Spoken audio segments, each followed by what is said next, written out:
Hello, my name is Linnea Crystal. I'm from Victoria, BC, and I'm here to show you how to do an Arctic fox today. So come on over, and this is the fox that we're going to be doing.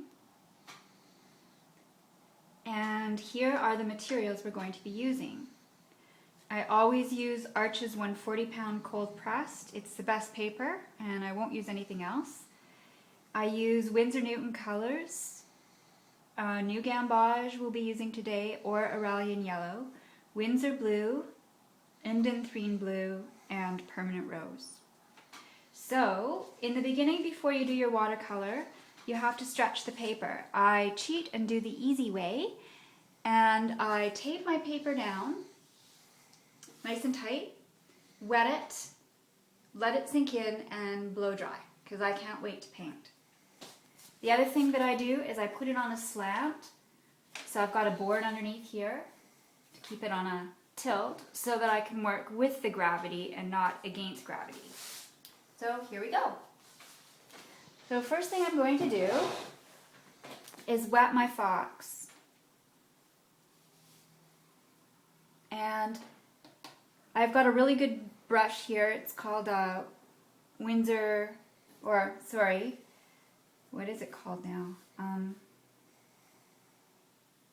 Anyways, you need a really good brush.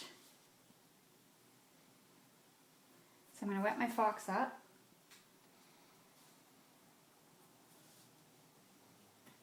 A good brush holds a lot of water and is gentle on the paper.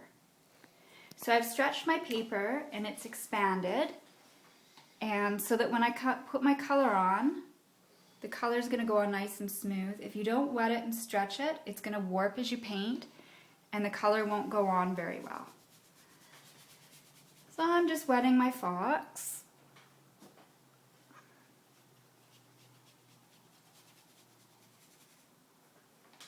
And I'm going to let that sink in so that there's just a nice sheen. I don't want it to be pooling anywhere or anything like that, and if some of it dries too quick, I can re-wet it.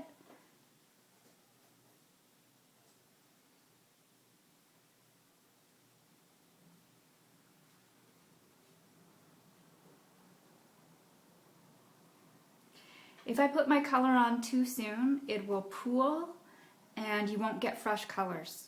They'll kind of mix together a little bit too much because we're using three colors that represent somewhat of a primary colors. So if you mix primary colors, your yellow, your red, and your blue together, you'll get a gray. And gray is great, but in the beginning I don't want a gray.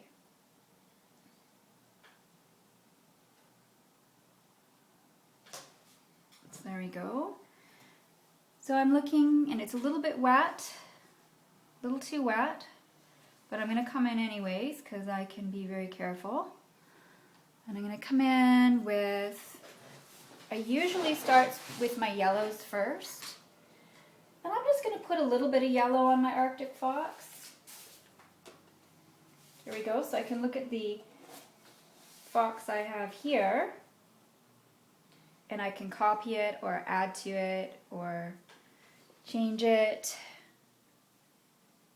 Now the rules of watercolor, the rules of white, painting with whites, is opposite to the rules of painting with color. So if you're going to make something warm, if you're painting a regular fox, like a red fox, your warms come forward, your cools go back. But in the snow, in the white colors, the cools come forward. So my Indanthrene blue, which is a cool blue, will come forward, and my warms will go back. You see? That warm will go back, this warm pushes back. I break a lot of the rules because I generally don't care about that. I just want it to look nice and I can paint intuitively. So my yellow first, and then I like a little bit of pink. This is Permanent Rose and very lovely, and I'll just put that on. As you can see, this is a little bit too wet, but that's okay. I'm demonstrating. So when I demonstrate, I don't paint quite the way I do when I'm painting by myself. A little yellow here, just a little bit. Ah, put some on his little toes. Where else? Let's put some on his forehead. Now if I don't like something, I can just use my Kleenex and tap it right off. But I didn't mind that, so. I'll put a little pink in there.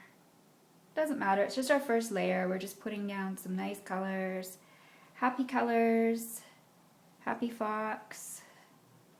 It's nice and cold up in the Arctic. So let's cool it off now, and we're into our Indanthrene blue. And you notice my first puddles that I make over here on the palette are not too dark. We don't want it too dark, so like skimmed milk. We get to the thick cream later when we do our backgrounds. Alright, so in with my blue, and I'm going to come into the shadow area of my fox. A little of that off, like this. Put a little here.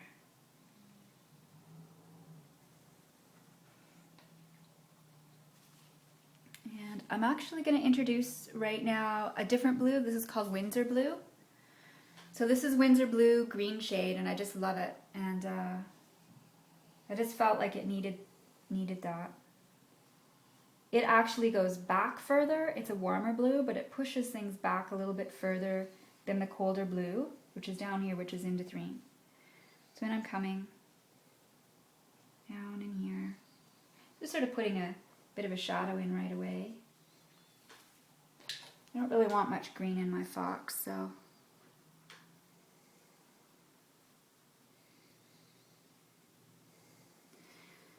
Now that I see this, I like the cooler blue better, so back to the cooler blue I come. This is just my first layer.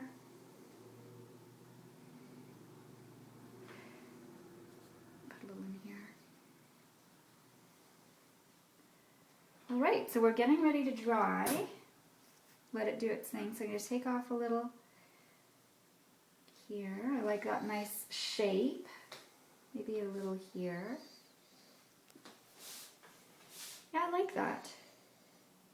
I think I prefer the cooler blue, so I'm just going to add a little cooler blue. You can see that it's beginning to form. And now I do the fun thing, which makes this all so magical. And I'm going to add some salt. I put salt in my hand and then I drop it from up high. It makes nicer patterns.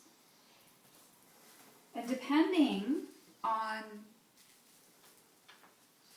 the temperature or the air quality and whether it's a humid house or it's summer out, the salt dries differently, and that's for another class. We'll talk more about salt. Okay, so we're going to stop for a minute and let this dry. You want it to dry on its own. You don't want to use a blow dryer because the salt won't do its magic. So we're going to stop the recording and allow it to dry.